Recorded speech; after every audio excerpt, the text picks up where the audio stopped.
Good morning, everybody.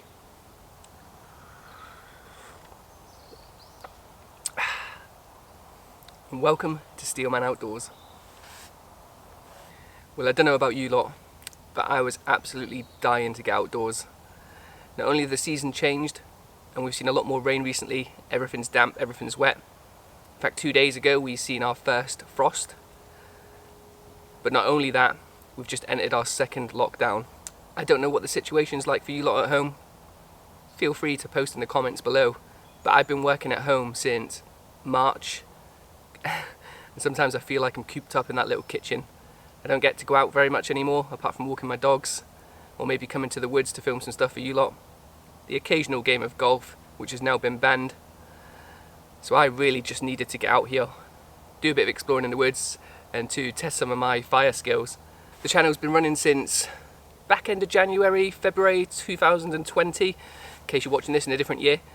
And actually, I've had it all good really. Have I? No, probably not. So throughout my failures, most of them have been through summer. I've not actually tested my skills much in a wet environment where we've had lots of rain, lots of frost. So I thought I'd just come out today and give that a go. Success. Now you'll probably see in the prior clip that I collected some birch bark off a tree that had already fallen on the ground. And because that was on the ground, it was very wet and damp. What I've done is I've kept that in my tinder pouch, so just collecting some material for a later date really. I'll let that dry out at home. I used a couple of strands of birch bark that I already had in my tinder pouch, which were nice and dry. But everything else was collected from here. The pine needles that I used at the very early stages of the fire. Then the small twigs sorted into grade first, just as small as I could get really, and then sort of about pencil width, pencil thickness. And then finally, you've probably seen me cut up some of these. This is off a downed branch. It's actually a bit punky, which is probably why it burnt so quickly, but it did the job. I'm not sure what wood that is actually. Don't know. But it boiled the water on the Lixada titanium pot pretty quickly, and now I've got a lovely coffee. It's one of the Taylor coffee bags that you've seen in my previous videos. It's a good brew for being in the woods. So yeah, really this is just a hi to all the subscribers and anybody that watches, even if you're not a subscriber. If anybody's struggling in lockdown, you know, feel free to comment below and have a chat. I always respond to everybody that's kind enough to put a comment down below. This is the start of the next lockdown phase actually. It's Saturday, November 7th as I record this. And I think this second lockdown phase goes till December the 4th, maybe the 2nd, I'm not quite so sure. I try not to watch the news if I'm honest. It's just depressing, gets me down. Most of my TV watching is actually YouTube. Watching people do similar stuff to this, to be honest. Speaking of which, next weekend I should have been out with JRP Outdoors. I'm really sorry, John, that we can't get together. I was looking forward to that. I'm sure we'll be able to reschedule as soon as lockdown's finished, and we'll be able to get out there and do that planned video that we had. And thanks for the shout out on your last video. That was unexpected, and yeah, I really appreciate it. It drove some subscribers this way. So if you're one of them that are from JRP's channel, thanks very much. And now while I've got a bit of time and we can't be out too much, I guess I can start planning for what this channel is going to hold in the future. Bit of an open question to you lot really. What do you like to see? I think I asked it in my very first video, which has had several thousand views now, unbelievably. I think if the weather's nice tomorrow, I might head back out here actually with the Winterwell Nomad stove and just record a little bit of a look around that stove. I know a lot of you have asked about that, and I didn't really get to show it off in my last video in the Polish Lviv, just because of the weather. I had to get it set up straight away, and then I had audio issues with the mic, so I didn't really get to show it off in its full potential. I might just bring that out to the woods just to give it a go, show you what it's like, show you the pros and cons, and there are some cons, but there are some great pros about it as well. It's a great stove, but I'll save it for that full video for you. So if you're in the same boat as me and you're bored of lockdown already and you're itching to get out, you're itching to go wild camping, drop the video a like, it helps. And if you're really into wild camping, bushcraft, hiking, that kind of thing, maybe consider subscribing. You don't have to. I brought the Catapult again with me today. Same one you've seen. Have you seen it in a video? Don't think. Not sure. You might have seen it in a video before. If you haven't, it's the Joker by Gamekeeper John.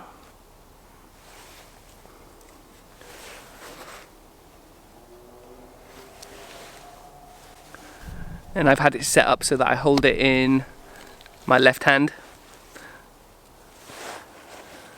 I'm right eye dominant, so I anchor it to my chin on the right hand side and use my right hand to pull back the actual catapult. I've set up a target in the distance. Where is it? Oh, there it is. Just there. It's a can of Coke. I'm actually going to be using some new ammo today. I was talking to JRP Outdoors, and one of his subscribers had mentioned about using steel ball bearings out in the wilderness and the leave no trace methodology, and that kind of struck a chord with me, so I went out and purchased some of these. These are clay and they're quite hard. Don't know if you can hear that,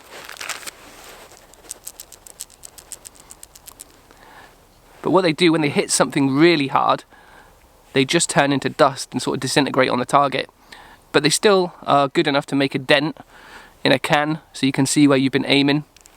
And also they're made of clay, so as soon as they hit some rain they'll just become part of the mud again. So I'm gonna fire a few of these at that Coke can, see if I've got any better.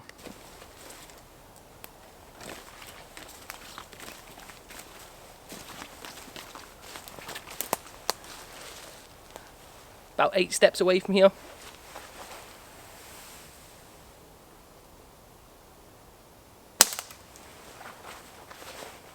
Just a bit high by the looks of it.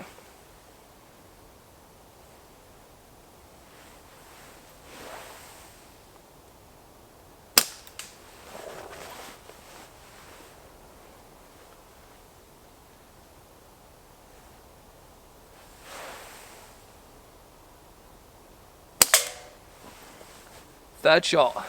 Looks like I'm pulling some of them to the right, so I just need to adjust that aim slightly.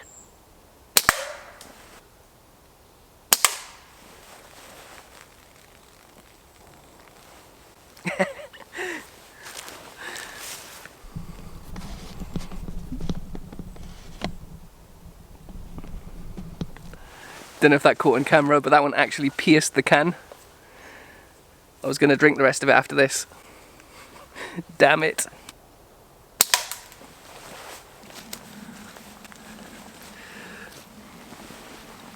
So, disregard everything I said about them not being strong enough to go through a can. You can see there's a couple of hits on there that have pierced right through. Oh, and that's from probably 15 foot away, maybe a bit more. All packed up now. The can's coming with me, of course. Leave no trace, everyone. I hope that you're all well, and remember, drop a comment below. Just check in, let me know how you are. Take care, everyone. I'll see you on the next one.